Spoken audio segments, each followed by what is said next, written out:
Test natin. Kaya pa. Good morning nga pala. October 28, Monday. Ganda ng weather natin ngayon, no? May araw, walang ulan. Monday, usual tayo. Pupunta tayo sa ating duplex project. Last week, sabi ni Foreman, i-deliver na yung mga tiles, no? So hopefully, na-deliver na yung mga tiles and sana na-install na rin nila. Nakapag-start na sila mag-install. So malalaman natin yan today.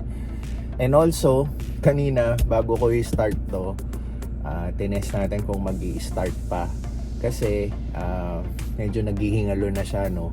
Sabi ko sa nakaraang vlog, nararamdaman ko na paubos na yung ano ng baterya. Kasi nga po, yung baterya nito stock pa galing kasa.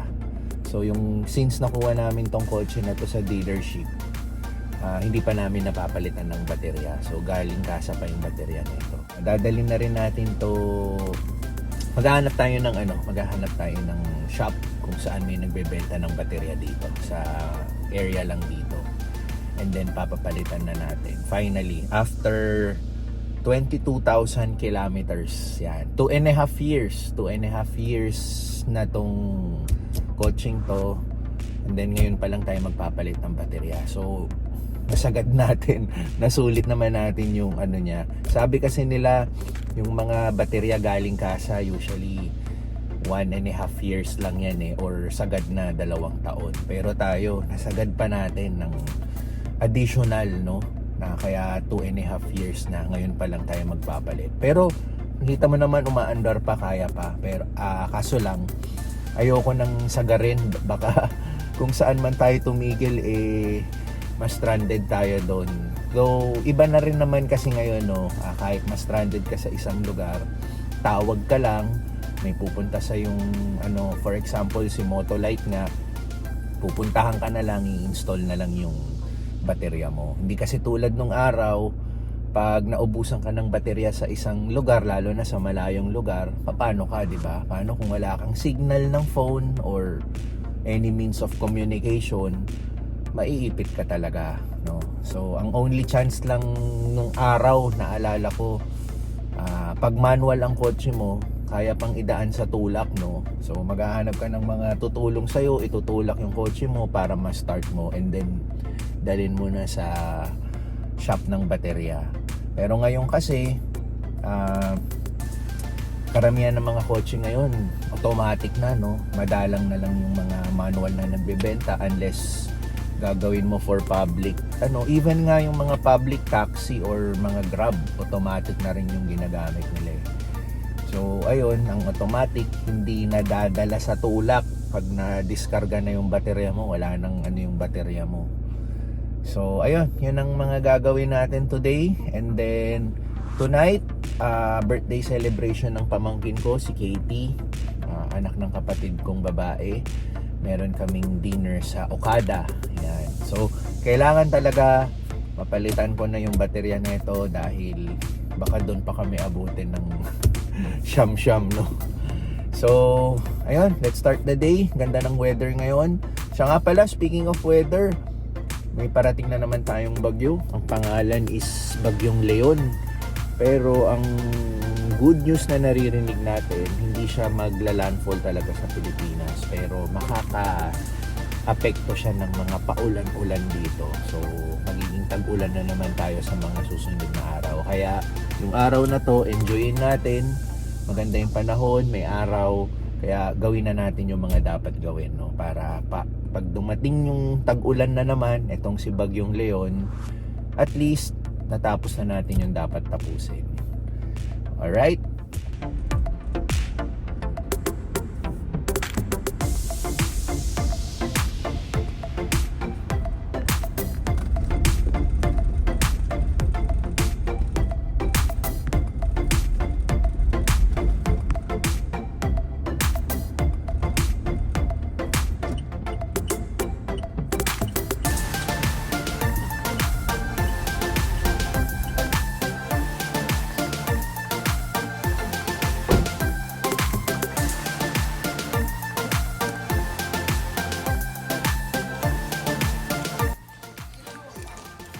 Morning! Ito. Ayan, oh. Ganda na. Mas lalong napalitada na yung mga ano. Sisilipin ulit natin sa loob.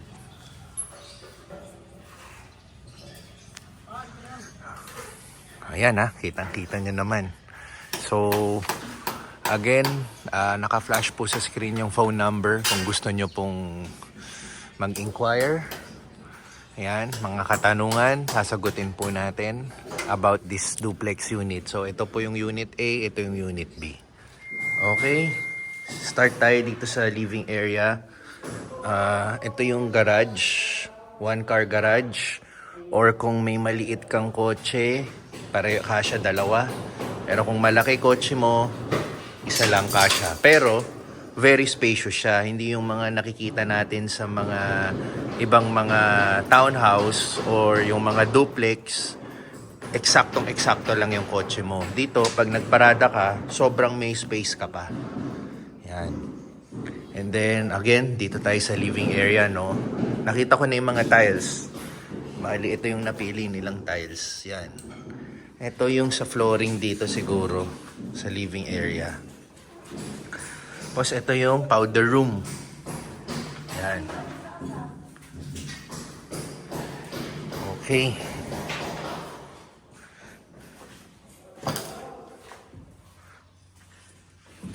So, kitchen area, open space. Again, pwede dito yung laundry. So, ito yung kabuuan ng living area natin. Yan. So, ayos. Nakita natin may tiles na. And then, second floor. Ayun, nagtatiling na nga sila. So, mamaya pupunta tayo dyan. Masters to eh. So, nandito tayo ngayon sa hallway. Shared bathroom, shared toilet and bath ng second and third bedroom. Ayan po siya. And then, kapag start na mag-tiles, kuya, pwede ba akong maglakad dito? Pwede akong maglakad dito? Okay. Simulan natin dito sa toilet and bath. Yan. And then, naka-tiles na rin yung, medyo maingay ito. Naka-tiles na rin yung second and third bedroom. Ito yung sa third bedroom. Ito yung sa second bedroom. Yan. Yan siya. Then, punta tayo sa masters. Kay kuya. Dito kuya, pwede maglakad? Dito lang hindi. Okay. Ito si kuya oh. So, ito. Nagta-tiles na si kuya dito. Dito naman tayo sa toilet and bath ng master's bedroom. At ito yung master's bedroom natin. Pasensya na sa ingay kasi ongoing yung construction natin. Okay.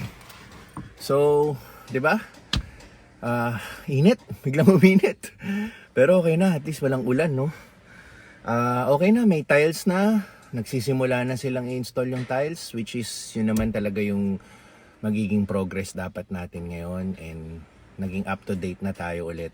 So, hopefully next week makita na natin most of the unit na nakapaglagay na ng tiles, or sana yung buong unit malagyan na ng tiles. Yun.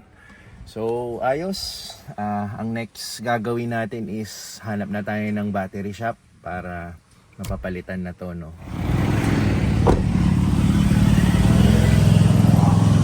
Yan, dito tayo. Dito tayo sa may pilar banda. Katabi lang niya yung pinapagawa nating friends. Yan, no? Yan tayo nagpapa-change oil.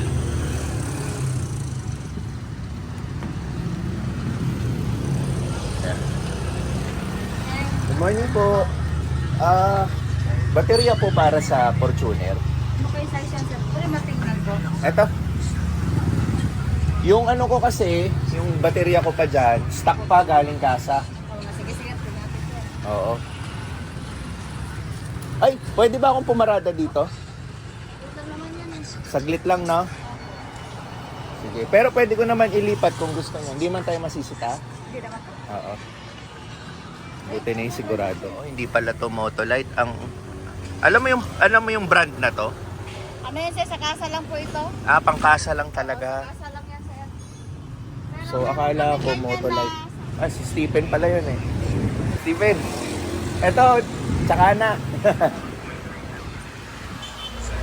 Ano sir? Dalawa po sir. Motolite ito po. Ito at saka Yokohama po. Pero, mas ano si Motolite, no? Mas sigurado tayo.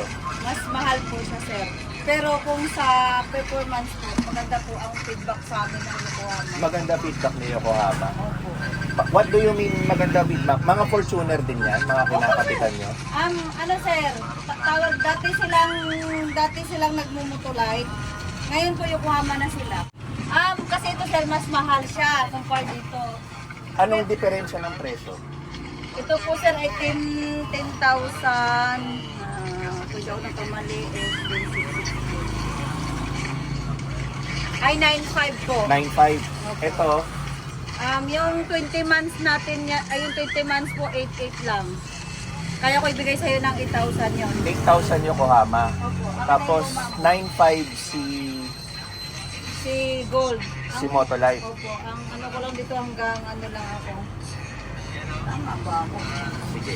Yung 20 months warranty. 10 to 50 nga yan, sir. 10 to 50, sorry po. 10 to 50 si Motolite. Opo, less ako 800 sa luma niyo po. Minus 800. So, parang halos 9,450. Opo. Tapos, Ang ilang nine- months yung ano? Warranty. Warranty. 9,400 lang. Ano po? 21 months, parang ano, 1 year and... 21 months din, oo. Ito 20 months. Isang buwan lang po yung month. Pero sa ano, 20 months warranty, 8,500. Ay, 8,000. 8,000 po akin na po yung buka. Oo. Pero, ayun nga, ang tanong ko, Opo. Stephen, papaano lang akong baterya? Si Stephen, ganyan ako nagpapa-repair. Opo, ano din kami dyan? Sa amin din yan nire-repair yung mga ano. Pero ano, ang gusto ko lang malaman, para lang may security ako, yung karamihan ba mga ano niya, nagpo-Fortuner, nag-Yokohama? Kahit ano naman pong mga sasakyan sir, lalo na sa mga din type, yung kinukuha na lang talaga nila ito. Well, sa bagay, yung sa akin, 2 taon mahigit na, yun lang, stock lang, no, nagtagal. Opo, ano po yan kasi sir, buti nga kayo, umabot kayo ng ganyan. Yung 2.5 years, oh. Kasa ano, Iba nga sir, 6 months, 9 months, mataas na sa kakalabanan pinapalitan namin. talaga? Opo. Paggaling kasa, 9 months Opo. palit na. Pero maganda po yung ano nyo. Sige, kasi, ang next na tanong ko, accept ba kayong card payment? Sure, Oh. just Cash lang. Opo. Pero kung ano kayo, credit po kayo, re-refer ko po kayo dito mismo sa Motolite. Ito po yung available nila. Hindi nila available. Hindi, sige, pwede naman ako mag-withdraw na lang ako. Pero Babalik na lang ako siguro. sige po. Pwede naman sir, deliver po. Free delivery ba? Opo, pre-install, O sige, may message na lang kita pag uwi ko. Sige. Ayos. So, babalik na lang tayo kasi hindi sila nag-accept ng credit card. So, kailangan natin mag-withdraw. Ang binigay sa ating presyo, 8,000 kasama yung palit baterya. Yung Motolite kasi, 10,250 minus 800. So, 9,450. May difference si Yokohama and Motolite ng 1,450. So, doon na tayo sa mas cheaper.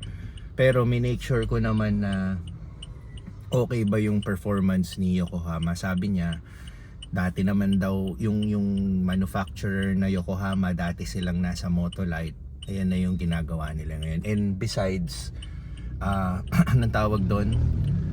Mostly ng mga customers nila na nakaganito ring kotse, yung mga SUV, pick-up, yan na rin yung mga kinukuha nila. So, nakapag-research na rin sila about Yokohama. And last na naisip ko, tumagal nga ito ng 2 taon eh. Dali, ang init. Ito pala yung i-start. nag-i-start pa naman. Pero hindi na talaga to tatagal.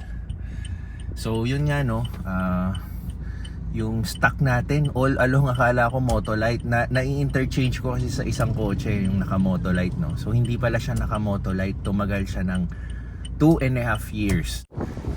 Kailangan natin mag-withdraw pambayad natin sa baterya.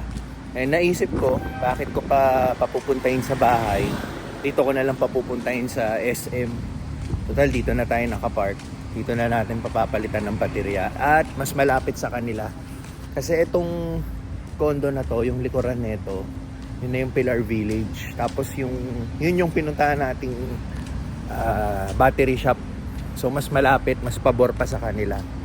So gagawin ko, magwi-withdraw tayo and then papupuntahin na lang natin dito. Doon tayo magbabayad. Free delivery naman daw. Sasabayan ko na rin mag-workout, di ba? Nandito na tayo eh. So, tatawagan na lang natin siya mamaya.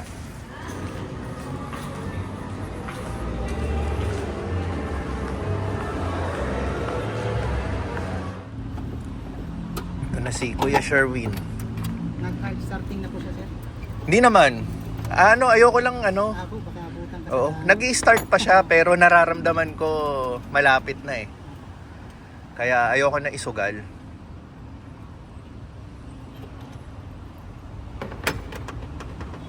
So at least nasagad ko siya eh, no? Start muna, sir. Start natin. Natin ang buhay. Sige.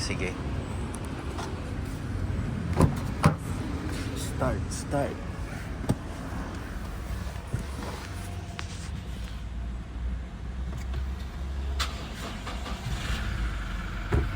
Hindi ba? Kaya pa? Pero ramdam mo yung ano na eh. Nasabit na po. Yung hingalo na eh. Opo. Baka matsempohan lang tayo sa mapalayo ako eh, mayari eh.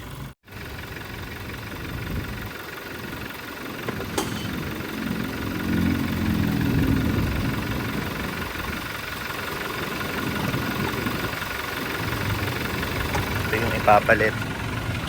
Yokohama. Recommended nyo naman to eh, no? Yokohama. Tapos ilang months ang warranty natin dyan? 18 months. Okay. 1 year and 8 months. 20 months. 1 year and 8 months. Okay. Alright. Say hi. Hi. Ayan, kasama ko na ngayon si Pixar. Yun nga no, pupunta kami ng Okada ngayon dahil birthday ng pinsan niya, si Katie. Actually, pagsasabay na nila yung birthday nung dalawang pinsan niya. Anak din ng kapatid ko. Yung isa, nag-celebrate na before nung October 5. Yun yung after ng baseball game nila. Pero, i-celebrate pa rin nila today. This time with family, exclusive lang family, di ba? So, driving tayo, susunduin natin si Mama dahil sabay-sabay na kami. So, unfortunately, hindi makakasama si Teens dahil kakakausap ko lang ngayon. Kakatapos lang ng kanyang makeup gig sa Quezon City. So, bibiyahe pa siya pauwi. Gusto niya sanang sumunod pero ako na yung nagsabi wag na dahil magpahinga na lang siya dahil whole day na siyang may makeup. Tapos tomorrow morning, meron pa siyang makeup gig ulit. So, sabi ko hindi na practical na sumunod ka, mapapagod lang siya. And then, mas magandang umuwi na siya at magpahinga na siya para refresh ulit siya bukas sa kanyang makeup gig. So tayo, okay lang naman, maintindihan din naman ng mga makakasama natin na hindi naman na makakasama si Tinsel for today's celebration. So again, sunduin ko muna si Mama, no? Magkakasama kami papunta ng Okada.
are here.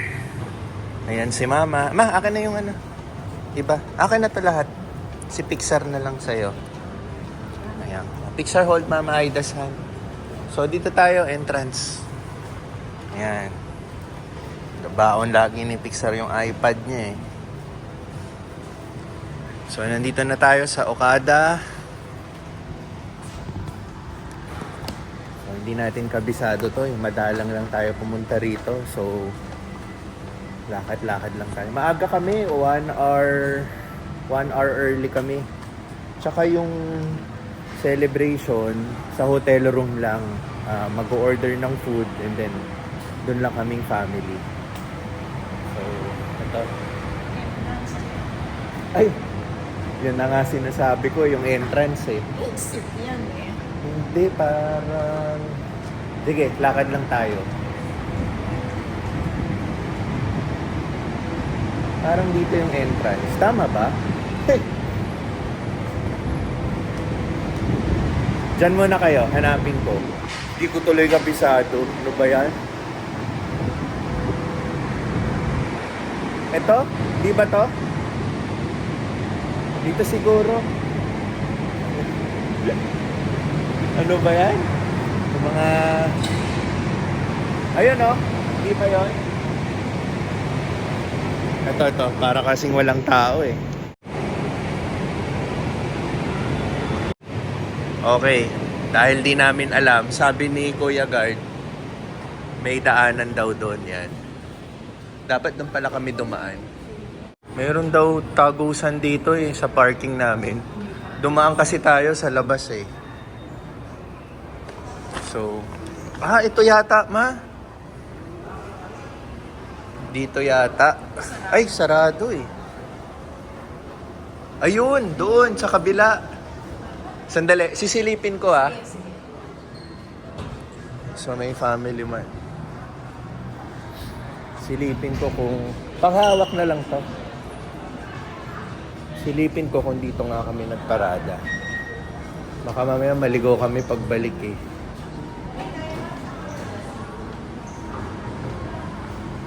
Ayun, dito. Okay, alam ko na.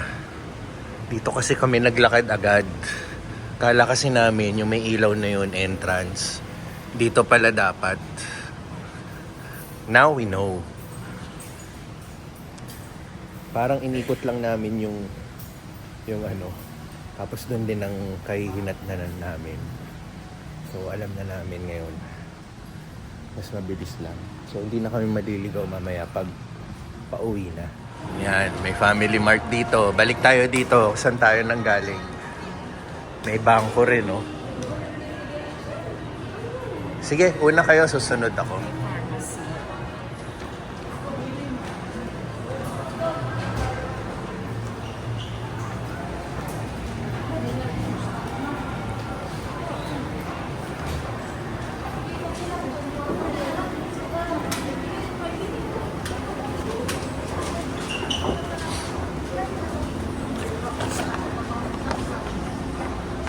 Yan, ganda oh. So, welcome to Okada. Ito, medyo familiar na to. Familiar na to, yung mga shops. Tapos dito, hindi casino yan ma, entrance din yan. Mga kainan dito pag lumabas ka. Dito mga shops. Doon yung casino, yan yung casino. Sige, ikot tayo. Dito yung fountain eh.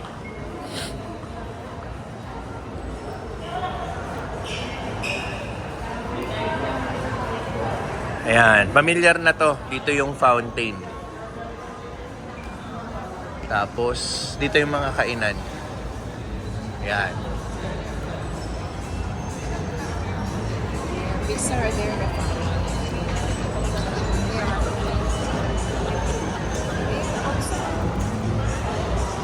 Dito yung fountain, no?